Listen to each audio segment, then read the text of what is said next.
Imagine waking up one morning, turning on your TV, and realizing that the Jimmy Kimmel Live show has been suspended indefinitely. Ladies and gentlemen, I have to ask, what on earth is happening in America right now? Jimmy Kimmel's late-night show, suspended indefinitely, not for a scandal, not for breaking any law, but simply for an opinion. Yes, you heard me right. The so-called land of free speech, the father of democracy, has decided that a harmless joke is suddenly too dangerous for late-night TV. What kind of dictatorship vibes are creeping in here? Now, whether you're a Jimmy Kimmel fan or not, that's not even the point. Because this story, it's bigger than Jimmy. This is about how far an administration is willing to go when it wants to silence voices that don't agree, smile pretty, and read the script word for word. Think about it. Comedy has always been the place where the truth sneaks out. From Richard Pryor to George Carlin, from Dave Chappelle to Jon Stewart, comedians have been society's mirror, reflecting the messy truth back at us.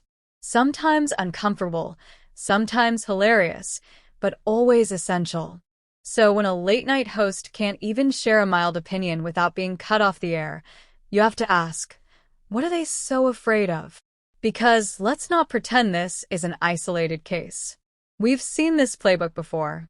Journalists suddenly finding themselves blacklisted, stories mysteriously buried, social media platforms being leaned on to remove inconvenient voices. And all of it dressed up in the polished language of safety, stability, and responsibility. Cute words, but let's call it what it is: control. And here's the shady part. America has spent decades preaching freedom of expression to the rest of the world, telling other nations how to run democracy, wagging its finger at authoritarian leaders. Yet here we are, suspending a talk show because a comedian said something unscripted. If that isn't the pot calling the kettle black, I don't know what is.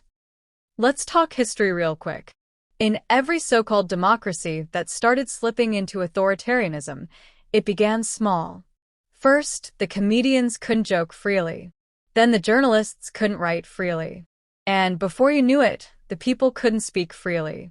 And by the time they realized it, silence wasn't just encouraged, it was enforced. That's why Jimmy's suspension matters. It's not about whether his jokes land or not. It's about the precedent. Because if they can muzzle one of the most watched TV hosts in America, what chance does an ordinary citizen have? The message is simple. Laugh, but not too loud. Critique, but only in whispers. Speak, but only when spoken to. Okay, enough of my rational thinking. And the irony, darling, the sheer irony, this is happening in the very country that brands itself as the beacon of freedom. The father of democracy is suddenly acting like the stepdad who says, "My house, my rules, don't like it? Get out." Except the house is supposed to belong to the people, not the politicians. Now, some will say, oh, it's just a show, who cares? But let me tell you, censorship never starts big. It always starts small. First, it's just a late-night host. Then it's a journalist. Then it's your neighbor's Facebook post. Then it's you. And by the time you realize what's happening, the silence has already become normal. I love America and what it stands for. But let's call this what it is: a dangerous flirtation with authoritarianism. A democracy that can't handle a joke isn't a democracy at all. It's a fragile ego in a suit. And if you think suspending Jimmy Kimmel will silence dissent, oh no, sweetheart, it's going to do the opposite. People notice, people talk, and people remember. So, what do you think? How do you feel about the suspension Jimmy Kimmel's, the canary in the coal mine for free speech in America?